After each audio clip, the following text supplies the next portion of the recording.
Arrest करके लेके गए भाई साहब। दिल्ली का हर लड़का बदमाश नहीं होता है। तो ये लड़की और लड़का मिले तो इन लोग को आपस में मिलके अच्छा लगा, फिर एक एक करके सब कट लिए।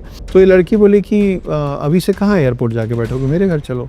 तो लड़की बोली कि मैं बेड पे सो रही हूँ, तुम नीचे, गद्दा बिछा हुआ था, बोले तुम नीचे सो जाओ, मैं ऊपर सो जाती हूँ, है ना, दिल्ली का लड़का। और दरवाजा बाहर से लॉक कर दिया। तो लड़की बोली क्या कर रहा हो। एक लड़की रहती थी घर, मतलब फ्लैट पे, और उससे मिलने 5-10 दोस्त मिले, उसमें एक लड़का दिल्ली से आया था मिलने। तो ये लड़की और लड़का मिले तो इन लोग को आपस में मिलके अच्छा लगा, फिर एक एक करके सब कट लिए।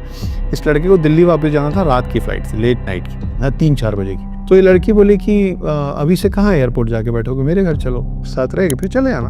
तो बोला कि पहले मना होना किया, फिर बोला चलो ठीक है चलते हैं। तो उसके घर पहुंचे, पेट भर डिनर विनर करके लोग पहुंचे थे।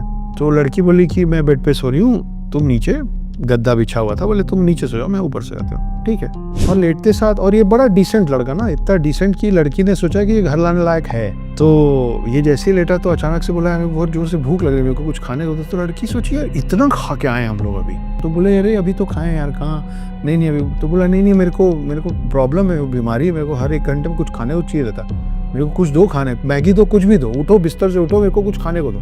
तो वो चिढ़ गई थोड़ा, बोले गजब करे यार, नहीं। तो बोले नहीं फिर मेरे को दवाई खानी पड़ेगी, मेरी एक दवाई है, मेरे को कुछ, अगर तुम्हें घर में कुछ खाने को नहीं है। तो वो मजबूरी में बोली कि नीचे है दवाई की दुकान। बोले मैं बॉम्बे में का थोड़ी, मेरे को क्या, तुम चलो साथ में। इतना इरिटेट हो गई कि कैसे कर रहा है, अब खाना चाहिए, दवाई चाहिए, तुम चलो।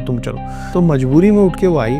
जैसे ये दोनों जन कमरे घर से बाहर निकले ना, तो ये बंदा इस लड़की को बाहर निकाला, खुद बाहर निकला और दरवाजा बाहर से लॉक कर दिया। तो लड़की बोली क्या कर रहे हो। तो बोला कि तुम्हारे बिस्तर के नीचे कोई लेटा हुआ है। तो लड़की बोली क्या, बोले तुम्हारे बिस्तर के नीचे कोई लेटा हुआ है। फिर पुलिस को बुलाया गया। एक लड़का उस लड़की को बहुत दिन से स्टॉक कर रहा था, उसके घर की चाबी बनवा के अंदर आके, और वो बेड के नीचे वेट कर रहा था कि जब वो सोएगी तो मैं उसका रेप करूंगा, उसको मार दूंगा। ये लड़का दिमाग लगा के उसको बाहर निकाल के लाया। फिर पुलिस को बुलाया गया, फिर पुलिस उसको अंदर जाके पकड़ी।